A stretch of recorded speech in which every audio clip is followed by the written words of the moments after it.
Hello, and welcome to part 2 of our lesson on limits at infinity and negative infinity. In this part, we look at some functions that are less familiar to us, maybe. They're not just polynomials. We look at some exponentials and some trig functions and do some reasoning around those. So we're going to back up that reasoning with a graph as a piece of an explanation here. But in example 11, the limit as x goes to infinity of e to the 4x minus 5. So remember, at x's infinity, numbers really they're what we would call in the noise in engineering. They're really so insignificant compared to e to the 4 million minus 5. You're not going to notice the minus 5. And a million isn't even close to infinity. So basically, this behaves the same as the end of e to the 4x. So if you think of exponential functions, e to the 4x would follow along here. And it just shifted down 5. It goes up more rapidly than that, as we'll see in a minute. But this just keeps going on and on. And remember, we're going to positive infinity.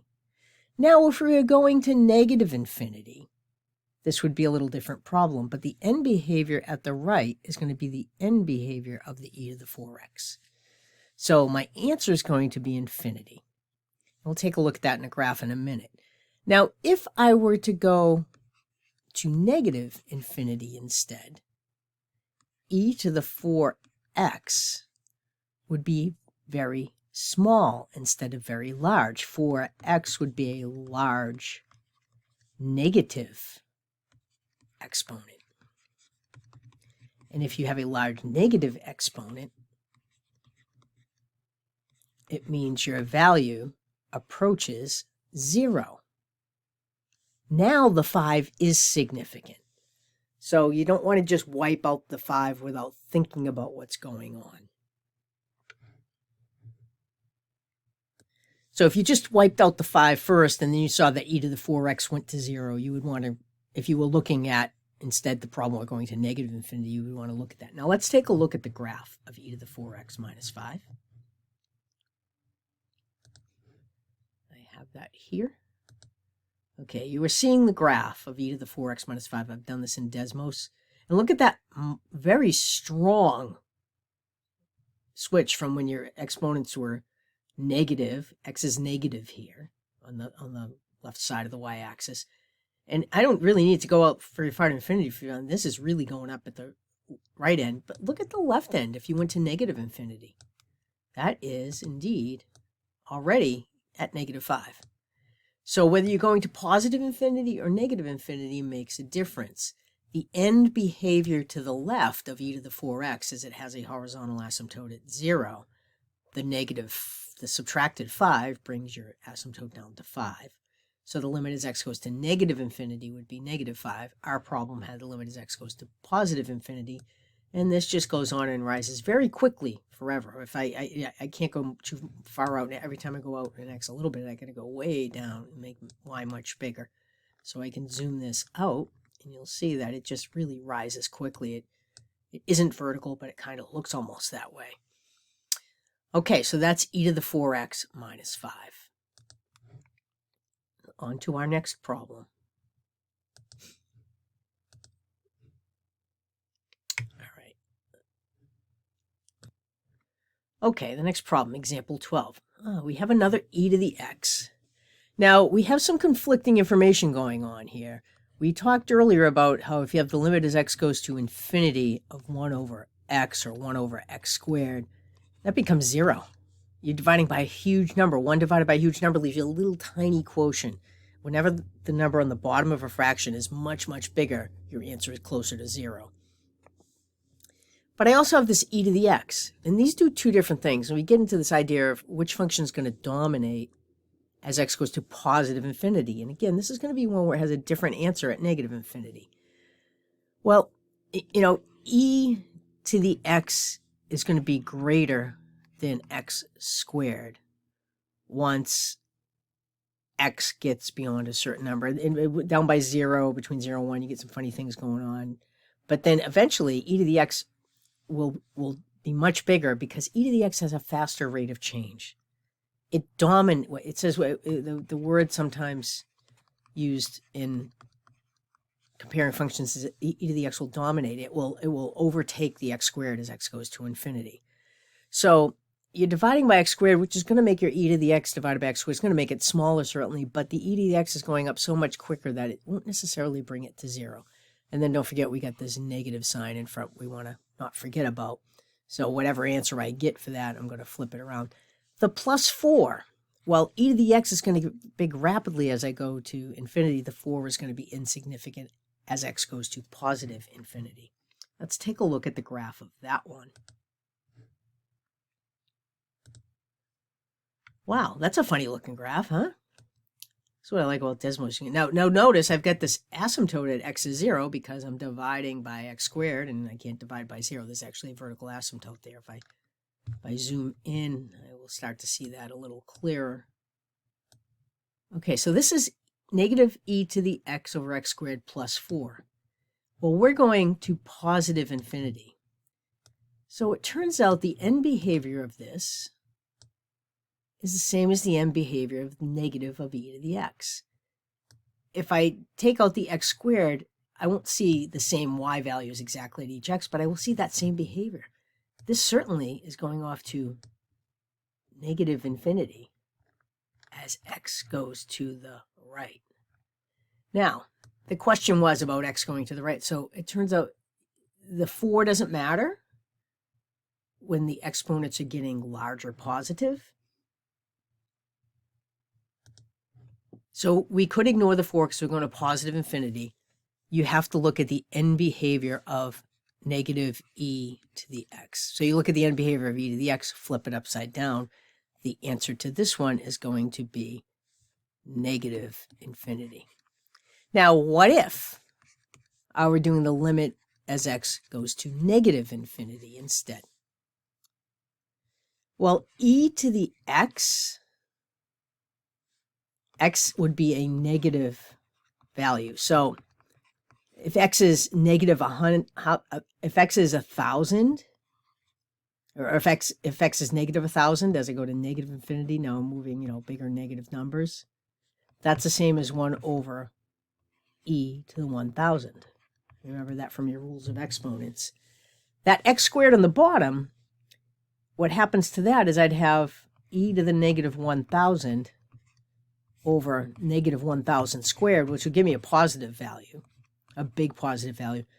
But what's going to happen is this e to the negative 1,000 is going to make that negative 1,000 squared even bigger because it really kind of, when you write that as a positive exponent, it becomes a multiplier.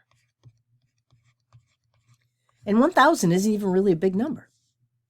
So I get 1 divided by a really big number pretty quickly. 1 divided by a big number is going to be approximately 0. So if this becomes approximately 0, I am left with 0 plus 4, or 4. And we can see that on the graph as we move to the left on that graph in Desmos. Instead of moving to the right, let's move to the left. Oh, you can see this is like a flat line here.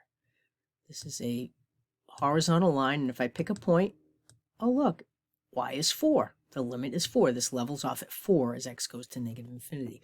So in exponential functions, you have to pay attention to which direction you're going. You have to pay attention to that in polynomials too, but I think students struggle more with the exponentials.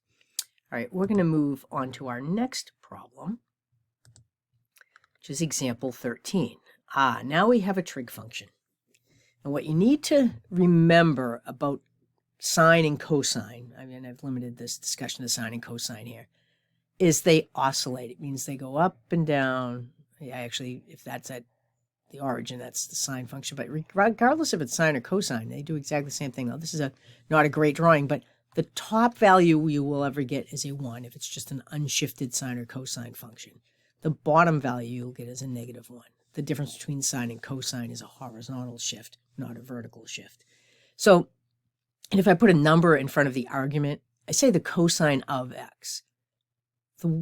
The quantity that follows the of is called the argument of the cosine. That's how you can tell this is not a product. I didn't say times. I said cosine of x. And then I divide that by x. Now this is going to go to negative infinity. Well, dividing by a large negative number still brings you closer to 0. So the limit as x goes to negative infinity of 1 over x is still 0. 1 divided by negative 100 million is still very close to 0, even though it approaches it from underneath 0 rather than above 0. Or underneath the x-axis, I should say. So what's going on here is the bottom is becoming 0. And the top just is bebopping between, 1 over, so it's like 1 over x or negative 1 over x is what you have. You keep going back and forth between these two values with all the numbers in between 1 and negative 1. But that x still keeps getting larger and larger, so that piece still goes to 0. If this up here is essentially going to be a number that doesn't grow either positively or negatively as x grows, it just keeps oscillating between two values, that number is just as if you had a 1 over x. That cosine of x behaves like you had a value plus 3, and now you have the plus 3. You can't ignore the plus 3 here because, oh, by the way, this piece is going to go to 0, and this is my plus 3. Let's take a look at that on the graph. That's the reasoning you can use, understanding how functions work. But I'm going to look down on a graph also. Some of these graphs were actually quite interesting when I did them, so let me move back to the origin here. Let me zoom in. I'm going the wrong way. That's why. There's the origin. Now let me zoom. Wow, this doesn't show you a lot if you're too far zoomed out. So if you're looking at a graph, it's funny, and everything looks like a line if you zoom in close enough, and sometimes things don't look like anything if you're zoomed out too far. What I see here is I have a very clear vertical asymptote at x is 0. That's because I get a 0 when x is 0 on the bottom of this, and I don't, well, actually, I get a 1 on the top there. So that's an asymptote. When that's a sine function, that's actually a hole rather than an asymptote. But in cosine function, it's an asymptote. And I see I get a little bit of wiggle here. But then it stops wiggling, kind of. It levels off. Now I'm only out at 50 here. If I click on this graph, it's already telling me I'm pretty close to 3.05. And so as I go to positive infinity, it'll go back and forth a little. 3.09. It's wiggling back and forth, and that's because cosine is still wiggling back and forth between positive and negative. So sometimes you're adding, sometimes you're subtracting from 3. But if you zoom out, you will see this stops, the variation stops. It essentially levels out to 3. And 500 is nowhere near infinity. And I can't even show you anything that's near infinity on this graph. But if I go to 20, now it's telling me just a straight 3. It doesn't even change. Okay? So if you go out far enough, that oscillation becomes so small, all you're left with is the 3, because you're dividing that 1 or negative 1 by x, and it's adding less and less or subtracting less and less from the 3 all the time. Let me go back here because I want to look at what happens when we go to negative infinity. And in this one, as we move out to negative infinity, exactly the same thing happens. Because cosine's still bouncing between negative 1 and 1. You're dividing by larger and larger negative numbers. Sometimes you're getting a positive result. And whatever you get is being added to or subtracted from 3. And as you go out here, see 3.04. I'm gonna move around. It oscillates a little bit still, but as I move further to the left, it also becomes just the 3, the horizontal asymptote at negative infinity. So when you have a cosine or a sine on the top, it essentially at the ends it behaves as if it were a constant value because it's just oscillating. And even if it's like 12 cosine of x, it's just oscillating between negative 12 and 12, and it's still a number when you get to infinity. It becomes swamped out or dominated by the division by x, and then the adding of 3. If this 3 was not in our function, then our answer would have been 0. All right, let's move on to the next problem. See what happens when I click home. There we go. That's what I want. So the next problem, this is just a sine function. It's sine of negative 2x. So it's got it's got a period that's changed. The period is pi instead of 2 pi. And it's got a horizontal rotation, which you really don't see because sine is an even function. But as x goes to negative infinity, or as x goes to infinity, you can't really pinpoint where negative infinity or infinity is. This function just keeps doing its thing, going up and down and up and down. And I haven't even drawn it well because it never even changes. So you can't pinpoint where infinity is. So you can't tell whether you're at 1, -1, or somewhere's in between on that sine of negative 2x function. And when we look at it on a graph, you can see, oh, up and down. There's no change as I go. Doesn't matter where I am. It's periodic, and it just stays the same. So when you just have a sine or a cosine function, as you go to infinity or negative infinity, you cannot determine a limit because, is 20 infinity? Is 24.5 infinity? Is 1,024.5 infinity? I don't know. It isn't. So the answer to this one is the limit does not exist. I cannot determine it, so it does not exist. And that's what will answer this one. Does not exist. DNE. All right. Now, example 15. Example 15, I should have put this one after 13 because 15 is the trig functions on the bottom and 13 was the trig functions on the top, and it does make a big difference. So this trig function on the bottom, the fact that it's negative x doesn't matter. Sine functions are only going to go up and down between the amplitude, which there's nothing written in front. It's understood 1. The coefficient of sine is a 1 here.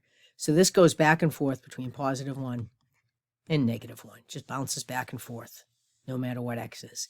And x grows to negative infinity when you go, because that's what your controller is doing. So I get negative infinity divided by a positive value is negative infinity. I get negative infinity divided by negative value is positive infinity. It's really difficult to tell what this is going to do. When I looked at the graph of this, I thought I might have a new favorite function. So because sine does not, x dominates here. What happens to x dominates. But the problem is because sine isn't actually constant, it keeps changing the SIGN of your whole function. So it goes from positive to negative and positive to negative. And there's some asymptotes in there. Turns out x equals 0 is not an asymptote. That's a whole because the sign of 0 is 0 and there'll be 0 on the top and the bottom. But any value of x that gives you a sign of 0, which would be all of the multiples of pi, where n is an integer, anytime x is equal to pi, 2 pi, negative pi, 0. Well, 0 you don't get a whole, 0 you get a whole, but all of these give you vertical asymptotes. And this makes for a really, because at x equals pi, you get pi over 0. So you don't get a vertical asymptote, you don't get a whole, you get a vertical asymptote. At x equals 0, you get 0 over 0, and that's how you get a whole in a function. So you'll have a limit at x equals 0, as x goes to 0 for this one. But you won't have a limit as you go to infinity or negative infinity because the sign of your answer, now x is going to be negative at negative infinity, but is the sign of negative x positive or negative? You don't know. So your answer could result in a negative infinity or a positive infinity. There really is no end because of the oscillation that happens there. So let's take a look at that graph. Okay, so I'm going to do this. I got to find it. Whoa, okay, it looks a little bit like cosecant going on. Yeah, it looks a little bit like cosecant. No, it isn't, though. Look at this. That's actually pretty. I like that. But as you can notice that, the peaks are all going down. But if I go up here, I've got some, at every asymptote, I seem to change which side of the x-axis I'm drawing my graph on. These ones are way up here. So I'm going to zoom this symmetrically in so you can see it better. Look what's going on is I get this really cool pattern, but I can't say whether it's going to positive infinity or negative infinity because I've got all this stuff going on and it's bouncing back and forth. So there is no limit for this one. Now, if I look at the difference, now if I flip that around, I'm going to type a new function. I'm going to flip it around to show you the difference. Y equals sine of, and if you haven't tried Desmos, by the way, this is a really useful tool for doing, for making graphs, for looking at what ifs. I use it a lot for writing test questions so I can find out which things factor correctly and things like that. But I'm just going to do a home here. So now I've flipped this around, but what you see is sine of negative x oscillates between -1 and 1, and then you're dividing that by x. So what's happening is your quotient is getting smaller and smaller. It does go back and forth between positive and negative for a while, but as you see, it oscillates around that horizontal asymptote. So when the sine or the cosine is on the top, you can analyze it as if it were a constant, but when it's on the bottom, you cannot. When it's on the bottom, it will cause your answer to oscillate in the SIGN of it, and you won't get a limit. So this one, sine of negative x over x, would have a limit as x goes to either positive or negative infinity, and it would be equal to 0. The one we did has a limit that does not exist, and you can see that pretty clearly in the graph.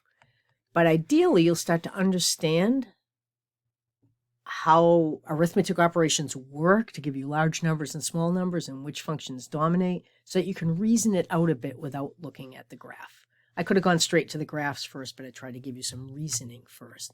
I think that is our last question. That is our last example. Those are a little tricky. We haven't done any with logs. There's not a lot of that in your homework, but I do want you to understand how to reason these out. So the video, this is the last of the four videos. In the first two, we looked at evaluating limits at a number. That's really, you really need to know how to do that. You need to have a system for doing that. You start with substitution, and then I showed you what you did if your substitution results in a division by 0, and a couple of techniques there. And then as you're going to infinity or negative infinity, you often have to reason out your answers or understand end behavior and rules for horizontal asymptotes if your functions are like rational expressions.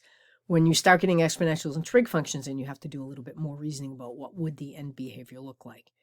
Limits to negative infinity and limits to infinity are asking you about end behavior of the function, essentially. Thank you for joining me. I hope you found these videos helpful.